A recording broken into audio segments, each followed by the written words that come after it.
Bonjour à tous, bienvenue à la Delia Academy. Aujourd'hui, nous allons parler de tests d'intégration et comment arrêter de se moquer de vos dépendances. En effet, un nouvel outil existe depuis maintenant quelques années. Découvrons-le ensemble. Je m'appelle Julien Bror et je bosse pour Delia, une agence ESN sur Nantes. Alors, les tests d'intégration, qu'est-ce que c'est pour résumer, pour reprendre depuis le début? C'est la différence avec les tests unitaires, c'est qu'un test d'intégration va tester la collaboration de plusieurs composants en même temps. Donc, assez rapidement se pose la question de que vais-je faire avec mes dépendances? Bon, l'exemple tout simple, c'est mon projet utiliser une base de données. Ça, je pense qu'on va le retrouver un peu partout. Donc, il y a deux choix qui se posent à nous. Une alternative. Donc, est-ce qu'on va utiliser une dépendance qui va être disponible tout de suite à la demande, mais en mémoire? Donc, par exemple, si vous utilisez des bases SQL, vous avez H2 qui est assez connu. Si vous utilisez Mongo, vous avez Fongo, Fake Mongo. Donc ça vous permet de démarrer un wannabe de votre base de données en mémoire. C'est pratique parce que c'est à la demande, il y a pratiquement rien à faire, donc c'est quand même plutôt pratique, faut le dire. Par contre, le gros désavantage, c'est que ce n'est pas vraiment votre vraie base de données. Donc, ce n'est ni MySQL, ni Postgre, ni Mongo. Donc, si vous utilisez une petite spécificité de votre fournisseur, vous pouvez lui dire adieu. H2 n'est pas non plus 100% compatible. Donc, il y aura des choses que vous ne pourrez pas du tout utiliser. Encore pire, il y a des choses qui vont marcher avec H2 qui ne marcheront pas en production lorsque vous allez pousser votre projet. Parce que MySQL utilisera un mot-clé, vous aurez une instance de votre classe qui est au final un mot-clé réservé MySQL et tout va cracher. C'est un petit exemple, mais il y en a d'autres. Donc c'est quand même une option qui a ses limites et qui a dû faire beaucoup de surprises en production à quand même pas mal de monde. Vous avez une autre option, c'est d'utiliser une instance externalisée partagée. Donc ça, c'est quelque chose qui va tourner en extérieur de votre projet. Ça va être votre vraie base de données. Donc ce sera une vraie instance MySQL ou une vraie instance Mongo. C'est plutôt sympa parce que vous êtes vraiment plus proche de la réalité. Par contre, le gros désavantage de cette solution, c'est que cette instance, elle doit être accessible à tout moment. Elle doit être accessible depuis le CI et tous les postes de développement.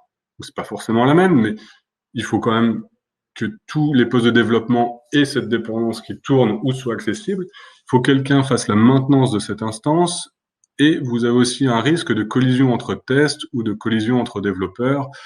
Et ça commence à devenir un petit peu ennuyeux. Donc heureusement, en 2021, il y a des options qui commencent à être matures, qui s'offrent à nous. Une de ces bonnes options, c'est Test Containers. Containers va vous offrir le meilleur des deux mondes, c'est-à-dire qu'il va vous permettre de démarrer une instance à la demande et ce sera la vraie instance de votre dépendance. Donc, Test Containers, c'est un projet qui a démarré en 2015 pour la version Java, c'est en licence MIT et son auteur principal, c'est Richard North et il y a à peu près 250 contributeurs autour de lui. Donc, c'est déjà un projet qui commence à être bien mature. Comment ça s'utilise? Alors, sa grande force, c'est que c'est très simple, tout comme tout ce qui tourne autour de la planète Docker et containers, on a quand même une simplicité qui s'offre à nous.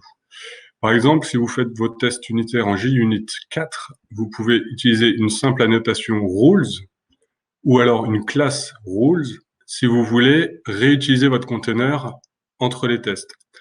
Donc, vous allez juste définir avec une annotation un attribut, par exemple, Mongo, qui sera de type Mongo Containers, et vous lui passez la version de Mongo que vous voulez, et vous avez votre container qui tourne. Si vous utilisez JUnit 5, ils ont défini des annotations un peu plus spécialisées, donc il faudra mettre test containers au pluriel sur votre classe, et après vous définissez des attributs avec la notation containers, et c'est la même chose. Donc pour vous montrer comment ça marche, je vous propose une petite démo tout de suite dans le code. Donc ce sera une démo en Java avec Spring Boot. Donc ici, un petit projet vraiment tout simple. Donc c'est une API REST qui derrière aura un backend dans Mongo qui va nous permettre de sauvegarder des books avec une propriété auteur. Donc, on a un contrôleur, c'est tout simple. On peut poster des nouveaux livres, les guetter, les supprimer, ce genre de petites choses. Ça va passer par un service qui va faire un passe-plat assez rapide vers le repository Mongo. Donc, on n'a pas défini de méthode particulière puisqu'on fait un simple CRUD ici pour la démo. Donc, ce petit projet, vous pouvez le lancer facilement en local.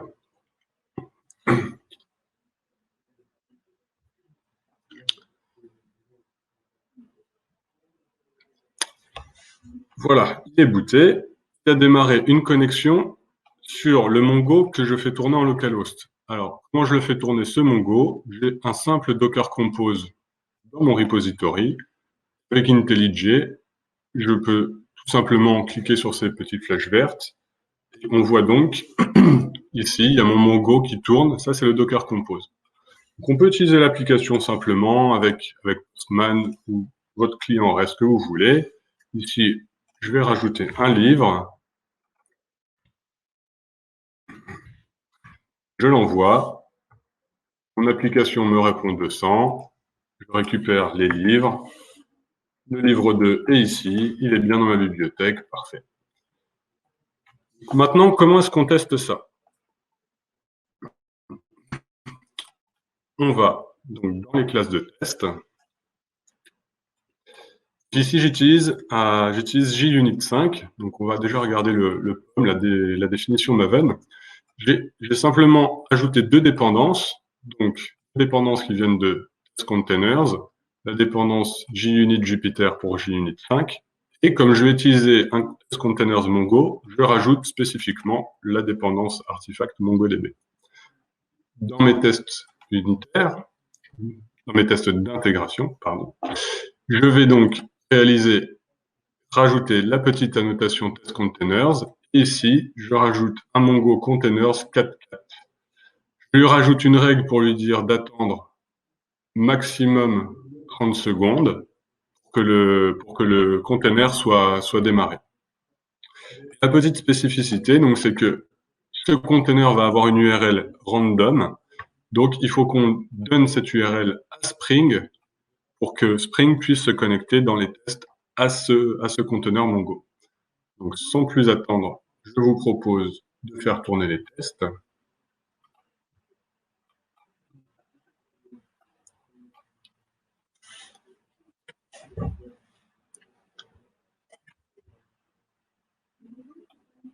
Donc ici, vous allez voir pas mal de debug avec de test containers qui va se connecter à votre Docker. Il va faire quelques petites vérifications. Il va lancer donc les containers que vous lui avez demandé. S'il n'a pas l'image, si votre Docker n'a pas l'image, il va aller fetcher l'image depuis le Docker Hub ou votre registry. Donc là, il exécute les tests.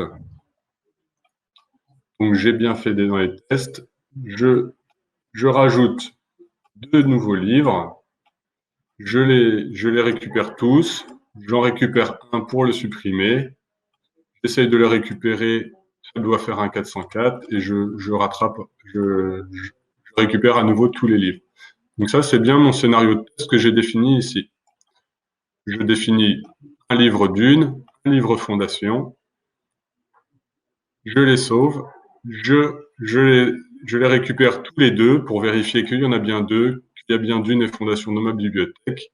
Je récupère Dune, je le supprime. Ça ne veut pas dire que je n'aime pas ce livre. J'essaye de récupérer à nouveau Dune, il n'existe plus. Donc, quand je récupère tous les livres, il ne reste plus que Fondation. Je vais refaire retourner les tests, mais en mode debug pour avoir un petit breakpoint. Ce qui va nous permettre de voir. Donc, dans Docker Desktop, déjà, si on regarde ça pendant que les tests tournent, là, j'ai bien mon Docker Compose. Mais là, on voit qu'il y a des nouveaux containers qui apparaissent pendant que les tests sont en train de tourner. Et donc, on voit bien que notre Mongo attend sur un port random 49160 ici. Là, il a dû s'arrêter sur le breakpoint, où ça ne va pas tarder.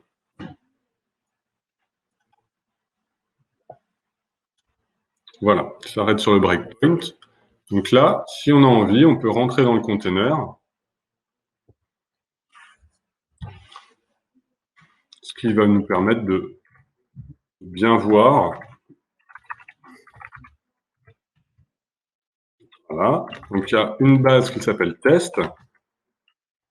On regarde les collections. On envoie une qui s'appelle books. Et donc dans books,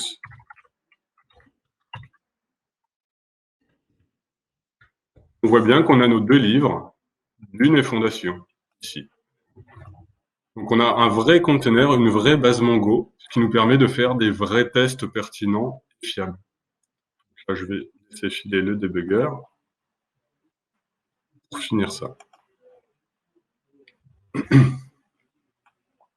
Voilà, donc les tests sont bien passés. Ce qui est vraiment sympa avec cet outil, c'est qu'il est quand même assez clair et assez pratique pour démarrer des containers. Donc là, j'ai démarré un Mongo, mais rien ne vous empêche de démarrer votre propre container que vous définissez vous-même à partir d'un Dockerfile. Il y a même une feature qui vous permet de démarrer des containers à partir d'un Docker Compose. Donc ça peut vous permettre de démarrer toute votre infrastructure de dépendance en une seule fois. Donc au niveau de la pipeline, puisque ça c'était une démo de test en local, donc ça c'est très bien, on peut faire tourner les tests assez avancés en local, mais au niveau de la pipeline, comment ça va marcher? Donc sur GitLab CI, la seule chose que vous aurez besoin de rajouter, c'est que vous aurez besoin d'un nouveau service, donc une image Docker, Docker in Docker, pour pouvoir faire donc du Docker à l'intérieur de votre test GitLab CI.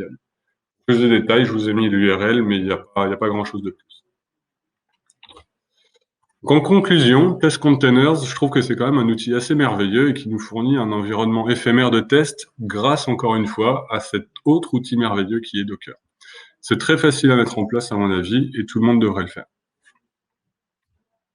Si vous voulez en savoir plus, vous avez quelques bons blogs qui vous permettent d'avoir un peu la différence entre plusieurs pratiques. Chez Delia, on recrute, donc n'hésitez pas à nous appeler si vous êtes intéressé par nos technologies. Si vous avez des questions, je vous invite à les laisser dans les questions en dessous de cette vidéo. Bonne journée!